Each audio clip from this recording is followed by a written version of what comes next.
So, ich grinse, es ist Freitag, anstrengende Woche, morgen ist Sommerfest. Ja, und ich sage jetzt Hallo und herzlich willkommen zu einem neuen Video von LCE Performance. Ja, wir haben schon lange nicht mehr gedreht, ich merke es gerade, Einstiegsschwierigkeiten, aber das kriegen wir noch in den Griff. Vielleicht auch deswegen, weil ich heute wieder mal Sportquattro fahren darf. Und ja, da habe ich mich die ganze Woche drauf gefreut. Ich habe immer zur Barbara gesagt, ja, heute drehen wir. Und irgendwie hat es die Zeit nicht zugelassen. Jetzt haben wir es aber doch hingekriegt. Und ja, war stressig auf jeden Fall für euch morgen. Schönes Event geplant im Sommerfest, einfach nochmal am Rande erwähnt. Und jetzt haben wir gesagt, jetzt steigen wir ein, fahren wir los, nehmen euch mal wieder eine Runde mit. Wir sind mit unserem Grün noch nie wirklich gefahren. Wir haben so viele Nachrichten gekriegt, ihr wollt mal dabei sein. Wenn wir fahren, ihr hört schon, egal ob schnell oder langsam fahren, man hat einfach ein Grinsen.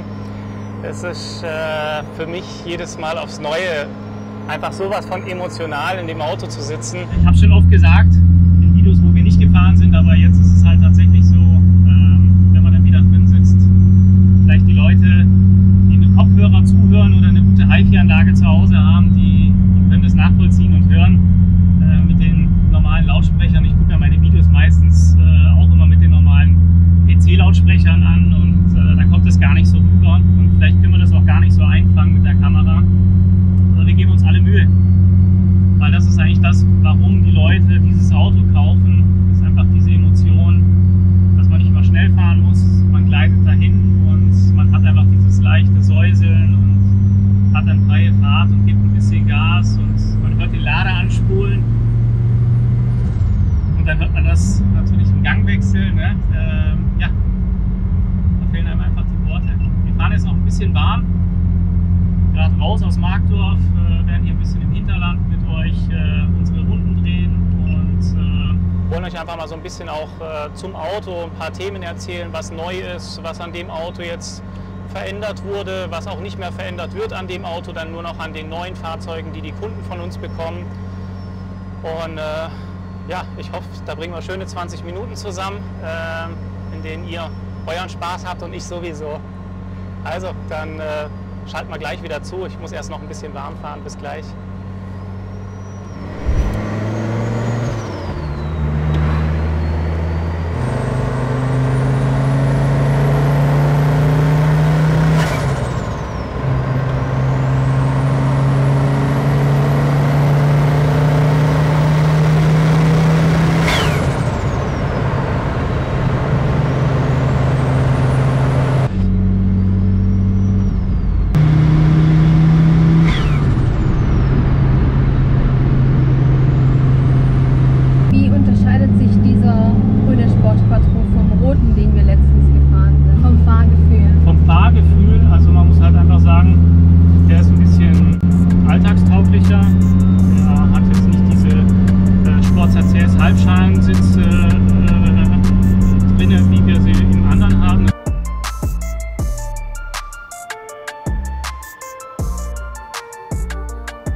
Dass wir hier einfach eine normale 6-Gang-H-Schaltung haben und keinen CAE-Shifter. Das ist so der wesentliche Unterschied, was man natürlich auch als wesentlichen Unterschied hat. Vielleicht hört ihr es ja auch, ist die Akustik. Wir haben trotzdem noch hier gerade aktuell auch die zu laute Benzinpumpe drin. Da muss auf jeden Fall eine andere rein. Die haben wir jetzt bei uns nochmal getestet, gerade wegen dem Thema Geräusch, Isolierung und so weiter. Und der Unterschied zum Roten, den wir gefahren sind, ist natürlich, hier haben wir keinen Käfig drin, es ist nicht ganz so hellhörig, wir haben hier die gekürzte Rücksitzbank drin. Das macht das Ganze von der Akustik her sehr, sehr angenehm im Innenraum. Das ist beim Roten, den wir gefahren sind, wesentlich hellhöriger gewesen, das Ganze. Und das ist wirklich was, wo man sagen kann, da kann ich jeden Tag mitfahren. Mal ausgeblendet, dass die Pumpe noch zu laut ist aktuell.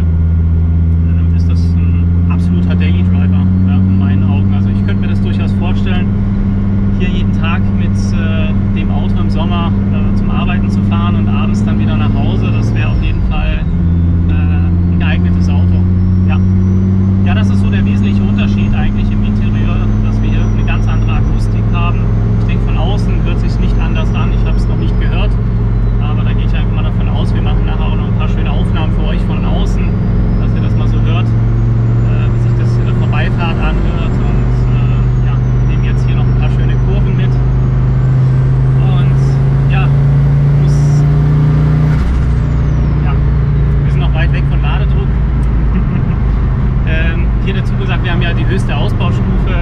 Für die Leute, die es nicht wissen, wir haben hier unsere 600 PS Variante verbaut, Ladeansprechverhalten später wie beim Roten. Der Rote hat ja die 500 PS Variante, merkt man im Ansprechverhalten, muss man ganz klar sagen. Aber auch hier sind wir dran, weiter zu entwickeln, dass wir ein früheres Ansprechverhalten haben, auch mit 600 PS. Das ist ja, gerade so bei uns auch mit auf der Agenda. Steht nicht ganz oben, weil es trotzdem sehr, sehr gut fahrbar ist. Er kommt zwar etwas später, aber das ist nicht schlimm. Das ist nicht schlimm. Ja, ansonsten Fahrwerk haben wir natürlich einiges dran gemacht. Wenn man überlegt, wie das Fahrwerk damals in erster Instanz abgeliefert hat und jetzt abliefert, sind es Welten, die dazwischen liegen. Das ist wirklich schön zu spüren, was da sich getan hat im Bereich des Fahrwerks, weil ja, uns hat einfach der Federweg gefehlt in der Vergangenheit. Wir haben es ja schon ein paar Mal erwähnt und das ist jetzt wirklich ein Heidenspaß mit dem Fahrwerk, muss man sagen. So wie auf der Straße, aber auch auf dem Track lässt sich das Fahrwerk optimal einstellen und das war ja unser Ziel, dass die Kunden sowohl als Daily Driver unterwegs sein können oder eben auch mal an dem einen oder anderen Tracktail teilnehmen können. Für alle, die darüber hinaus Performance wollen und sagen, ich fahre eigentlich nur Rennstrecke etc., ja, da haben wir auch was im Petto, aber das kommt noch zu einem späteren Zeitpunkt. Genau. So, jetzt biegen wir hier gleich mal links ab, hätte ich gesagt. Fahren wir ein paar Kilometer ins Hinterland.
Gänsehaut ist schon vorbei. Es ist echt, ich weiß nicht, ob die Barbara das auch merkt, aber heftig. Also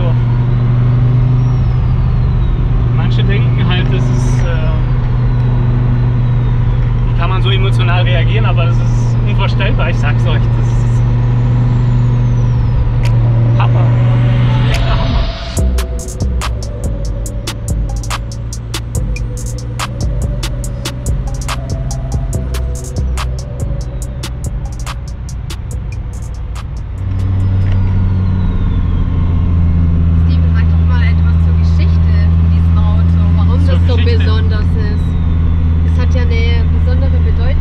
Die Geschichte, die fährt eigentlich immer mit, ne? Das ist jetzt auch gerade so, man hat diese Bilder vor Augen, jeder hat die Videos gesehen in YouTube, die Dokumentation Walter Röhr, das Thema 20V, das Ganze drumherum. Jeder, der da irgendwo ein bisschen die Affinität dafür hat, der kennt das. Ich bin da reingewachsen, ich war da noch nie drin. Und man hat diese Bilder vor Augen, so, ne? Dieses Sanremo, Pikes Peak und so weiter. Das ist einfach brutal emotionales Thema und jetzt sitze ich hier drin.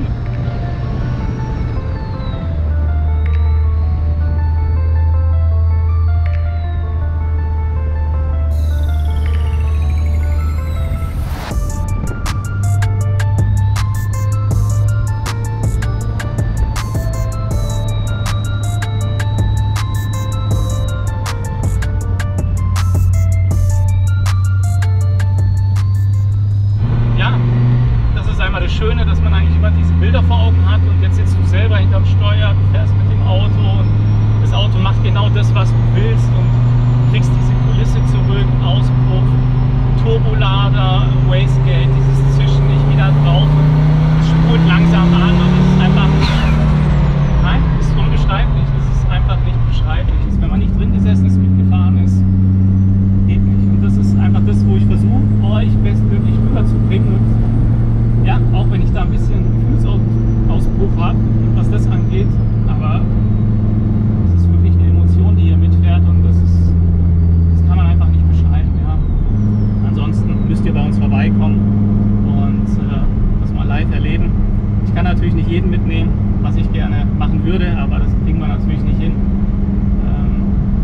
hoffe, es kommt bei euch an, was dieses Auto übermittelt an Emotionen, an Fahrspaß. Das ist einfach mit nichts zu vergleichen und ihr könnt mir glauben, ich bin bei LCE schon viele Autos gefahren und sind höllenschnell, sind auch emotional, aber anders emotional. Das kannst du einfach nicht vergleichen, wenn du einen Porsche fährst mit 1000 PS oder auch deutlich über 1000 PS. Das ist eine komplett andere Welt. Das Auto geht mega nach vorne, man wird geflasht, ja, das hat man, aber es ist nicht vergleichbar mit dem Sporty. Das ist einfach was anderes. Ja. Ich bin einfach auch ein Fan, weil das ist auch so ein bisschen meine Zeit.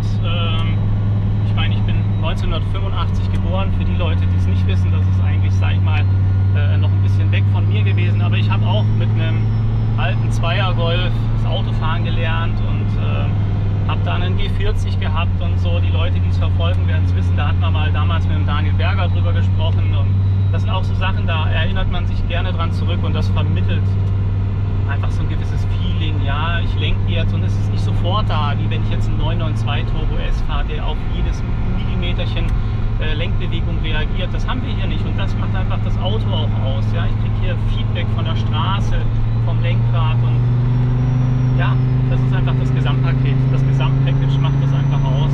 Ja. Aber jetzt nehmen wir noch ein paar Aufnahmen hier mit. Ich gebe noch ein bisschen Gas für euch, Erlebnis und Emotionen.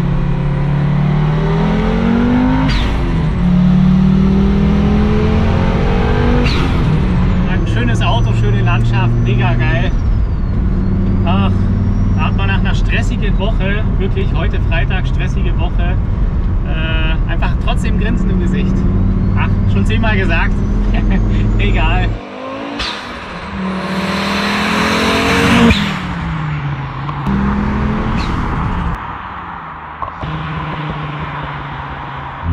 Wenn ich könnte, würde ich jeden von euch mitnehmen hier auf dem Beifahrersitz.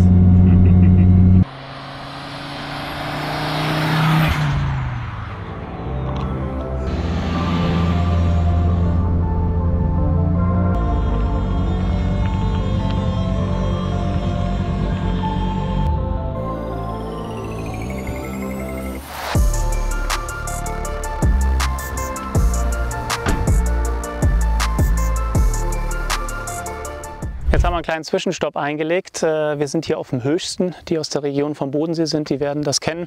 Das ist eigentlich ein richtig schöner Fleck. Heute ist leider das Wetter nicht so super, aber zumindest mal ist es einigermaßen trocken.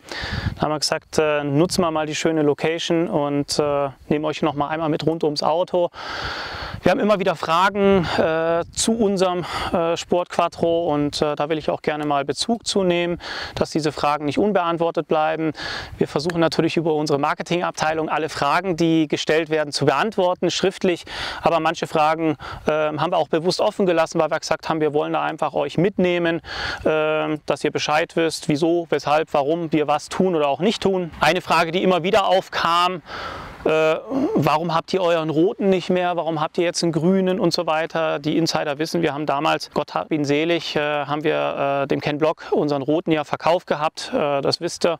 Und wir haben natürlich ein eigenes Auto wieder gebraucht für unsere Kunden und haben uns dann überlegt, was können wir machen? Bauen wir wieder genau gleich unseren Turbomonster auf in Rot, so wie er war. Und das wollten wir bewusst nicht, weil wir einfach auch gemerkt haben, wir wollen den Leuten ein bisschen was zurückgeben an neuen Finessen, an anderen Farben, und es ist bewusst kein Malachitgrün geworden, sondern ein Porsche Oak Green, um einfach den Horizont so ein bisschen zu öffnen. Und ich kann mich da nur so ein bisschen drauf berufen, was in einem der letzten Videos von JP gesagt wurde, als er auf dem Berg war und er auch andere Leute gefragt hat, was die denn meinen, wie er sein Auto machen sollte und so weiter. Und das ist einfach für mich auf den Punkt gebracht, und zwar wurde da gesagt, es ist sowieso kein Originaler.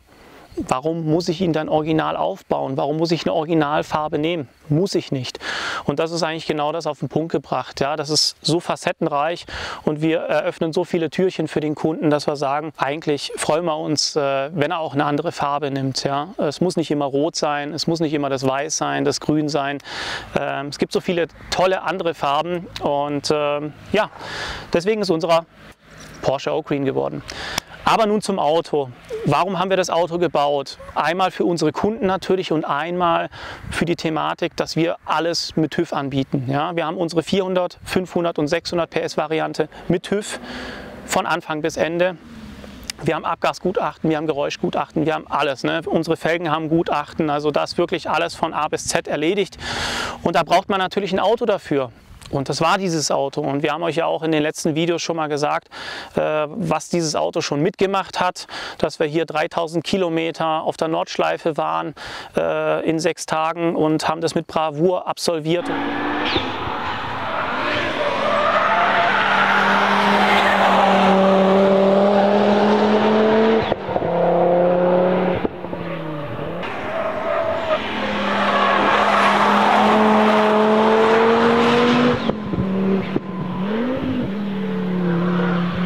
Und haben unseren Karosseriesteifigkeitstest bestanden und ja, trotzdem muss man sagen, hat das Auto schon einiges mitgemacht und er ist nicht perfekt und das musste er auch nicht sein. Er musste seinen Zweck erfüllen. Wir brauchen ein neues Auto für unsere Kunden, damit sie das Feeling einfach haben und sind wir mal ehrlich, diese Emotion, die kommt auch auf, auch wenn hier ein Spaltmaß nicht passt oder wenn hier vielleicht eine Kleinigkeit ist.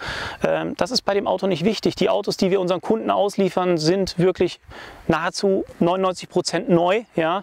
Und da passen auch die Spaltmaße und sonstige Themen. Aber bei dem Auto eben nicht und dazu stehen wir auch. Und für alle Leute, die dann oft unsere Autos oder dieses Auto schon gesehen haben, wir haben das zuletzt gehabt, eben auf ein paar Treffen, wo wir unser Auto ausgestellt haben, machen uns die Mühe, fahren dorthin und wollen euch teilhaben lassen an diesem schönen Fahrzeug, dass ihr das sehen könnt, hören könnt, dass ihr diese Autos bei uns bestellen könnt, dass ihr die kaufen könnt bei uns mit 100% TÜV.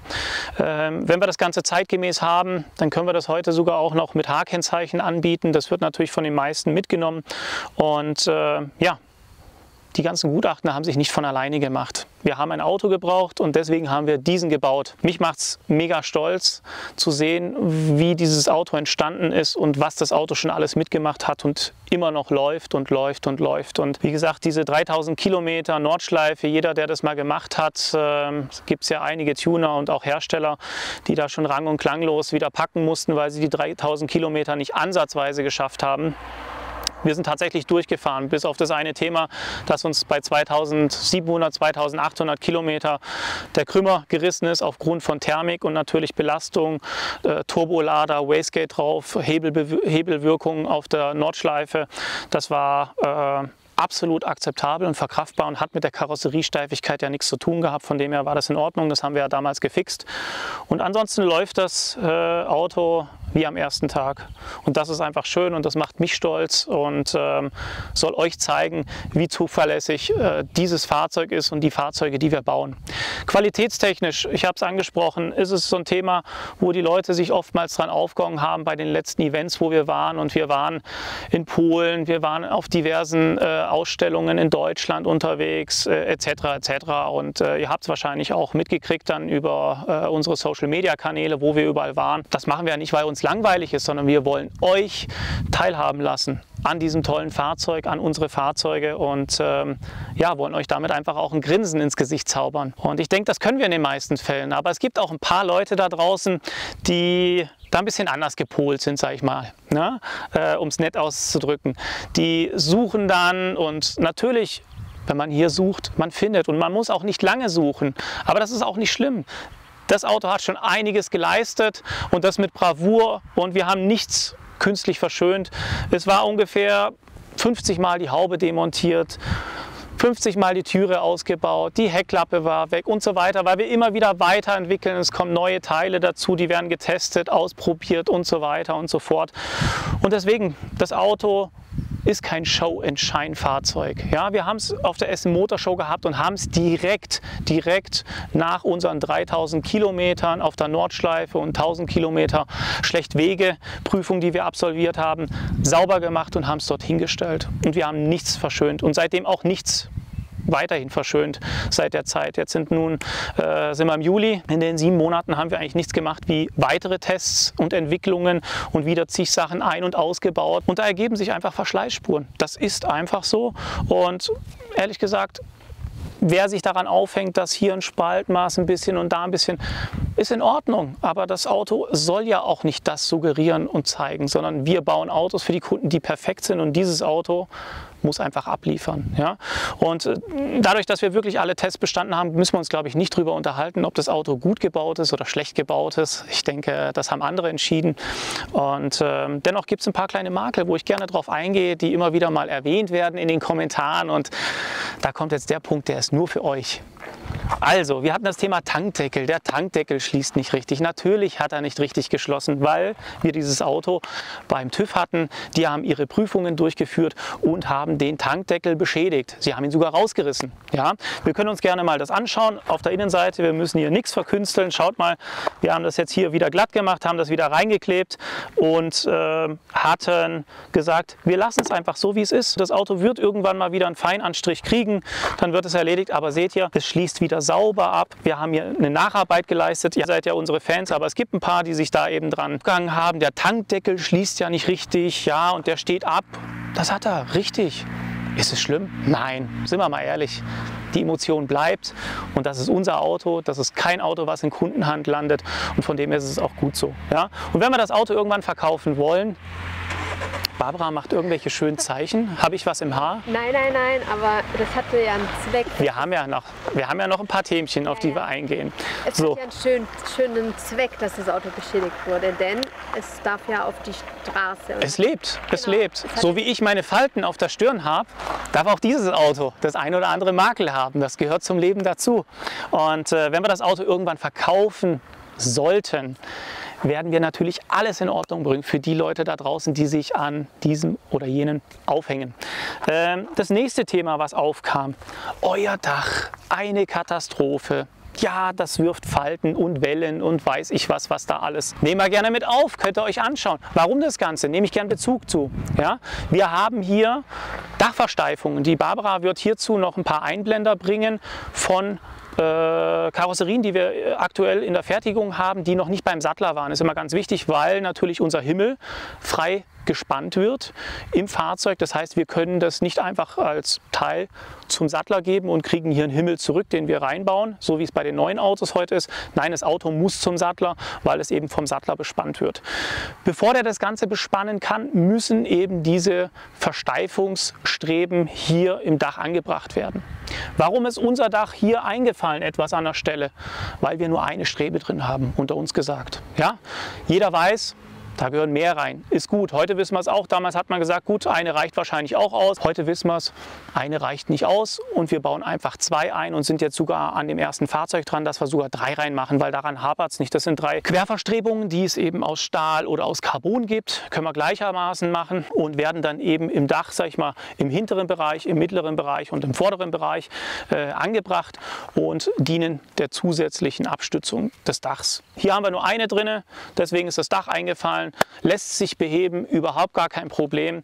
Himmel raus und wir machen noch 2 Streben rein und müssen natürlich auch im Sinne dessen, dass hier schon einige Lackschäden sind, auch am Auto, Steinschläge, Krätzerchen und so weiter, das Auto irgendwann nochmal nachlackieren. Und wir haben natürlich noch mehrere Punkte. Viele hängen sich auf, ja, warum sind keine Dachleisten dran? Ich finde es auch ganz schön ohne. Natürlich gehören da welche hin, die werden auch noch kommen. Aber wir haben einfach damals, das war vor der Nordschleife, ich weiß es noch genau, es ging um eine Auslieferung von einem Fahrzeug und wir hatten keine fertigen gerade da, weil auch diese Teile werden heute noch aufbereitet. Wir haben die nicht als Neuteil, die werden eben runtergeschliffen, werden dann eben wieder lackiert und an den Fahrzeugen verbaut. Also da haben wir noch keine neuen Nachbauprodukte von und deswegen sind die relativ rar. Und wir haben damals unsere hergegeben, die eigentlich für unser Auto war, für das Kundenfahrzeug und seitdem haben wir es einfach auch nicht hingebaut und ich vermisse sie auch nicht und ihr wahrscheinlich auch nicht.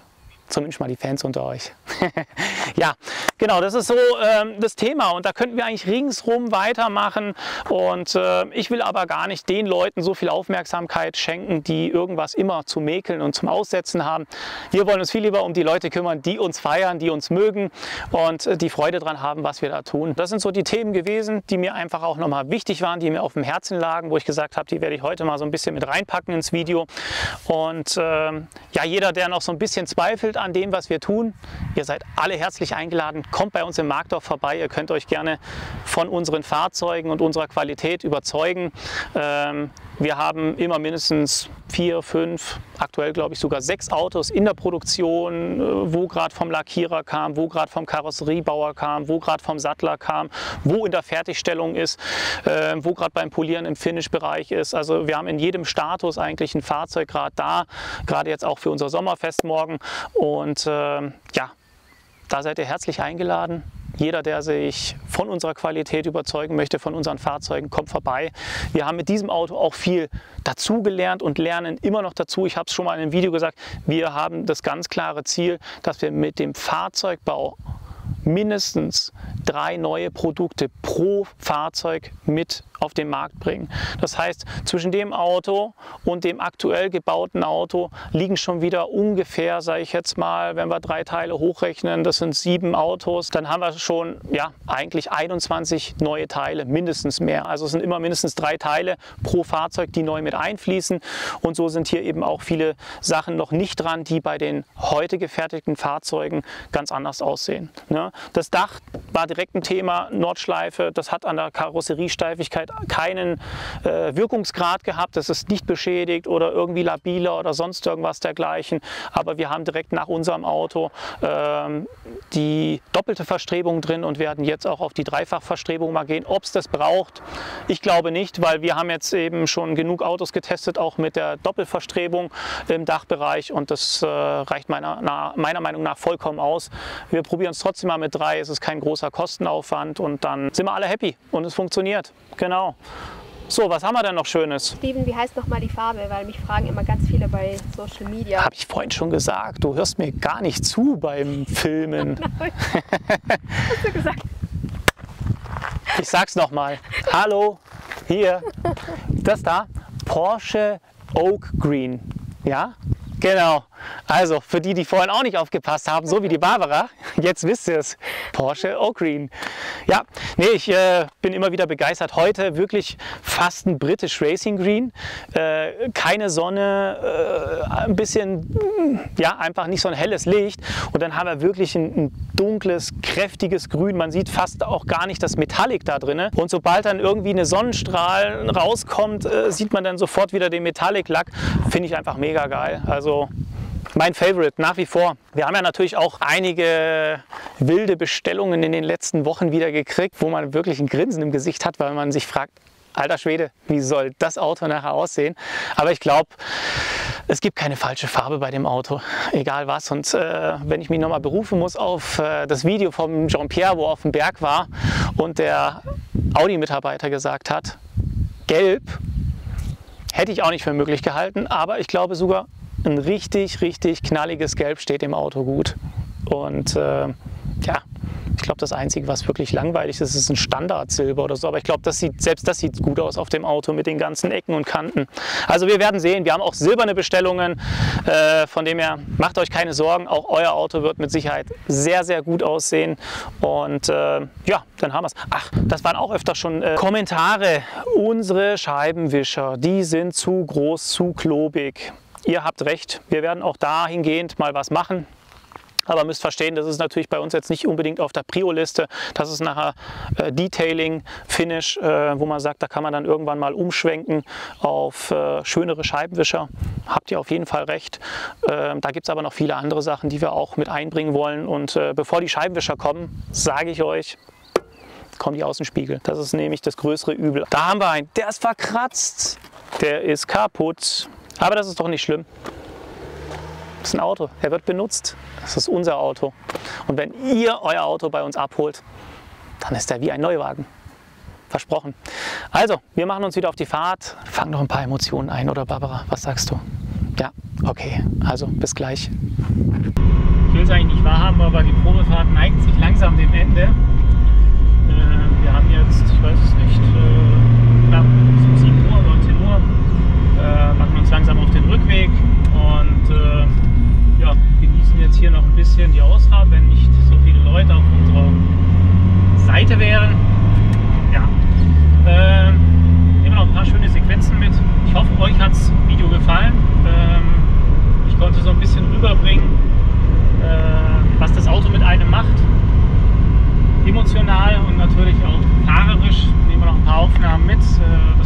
rein natürlich. Das ist was anderes, wie wenn ich heute in einen neuen Porsche reinsitze oder Mercedes oder BMW, wurscht egal.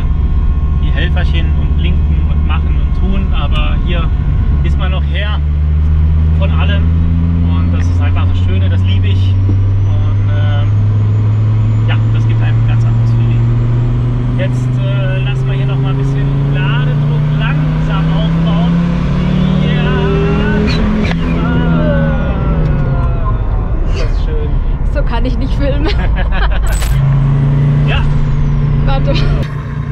Wir müssen noch ein bisschen trainieren mit der Kamerafrau oder Kameramann.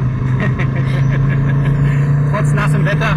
Das Auto hebt sehr, sehr gut, muss man sagen. Wir haben hier die Michelin Pilot Sport 4S drauf. Ist super alltagstauglich und hat auch super sportliche Eigenschaften. Also man muss sagen, trotz des geringen Gewichts vom Fahrzeug kann der Reifen wirklich seinen Grip aufbauen. Wir haben jetzt heute vielleicht, ich glaube 18, 19 Grad. Jetzt nieselt es gerade schon ein bisschen und trotzdem Michelin liefert ab. Wir haben schon andere Reifen drauf gehabt, von Conti über Kumo etc. etc.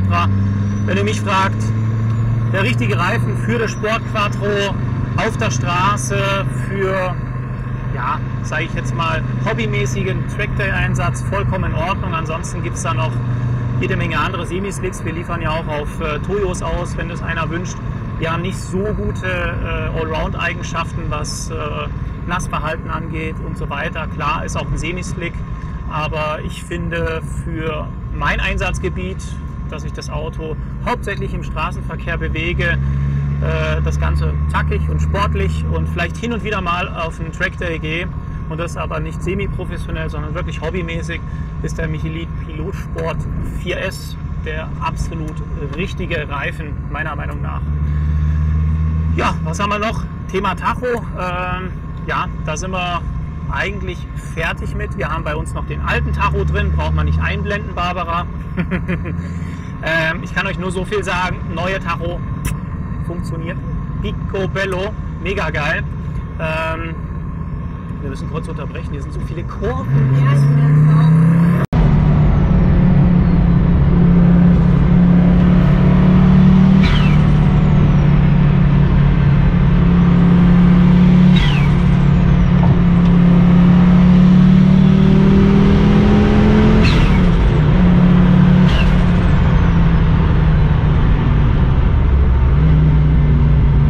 Jetzt können wir wieder rein kurz.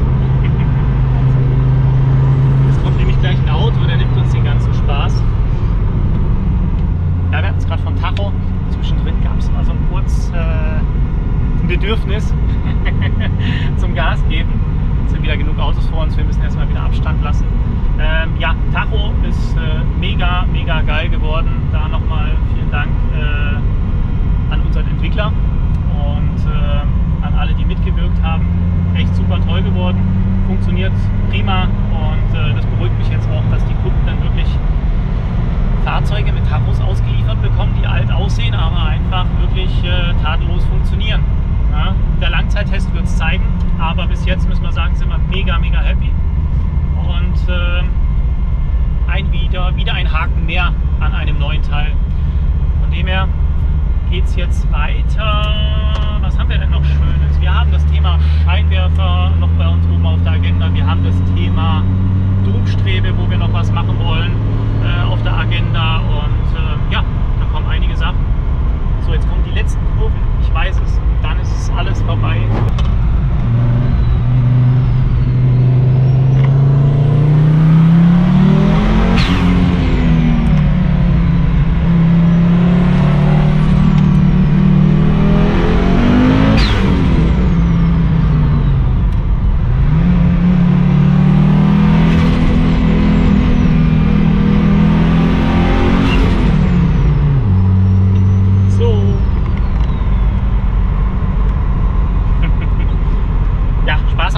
Wir haben noch ein paar Kilometer. Jetzt fahren wir da ganz gemütlich nach Hause, lassen alles ein bisschen abkühlen. Und war einer meiner schönsten Freitage, muss ich tatsächlich sagen, obwohl die Woche so stressig war. Ja, wen wundert's, gell? Also, viel gequatscht. Ich hoffe, es sind ein paar tolle Aufgaben dabei für euch. lasst uns ein Like da, schreibt uns Kommentare, wie ihr es fandet, was wir noch mit einbringen können, was euch gefehlt hat, und dann freuen wir uns auf die nächsten Videos. Und ja, was soll ich sagen? Ich wünsche euch ein schönes Wochenende, lasst es euch gut gehen.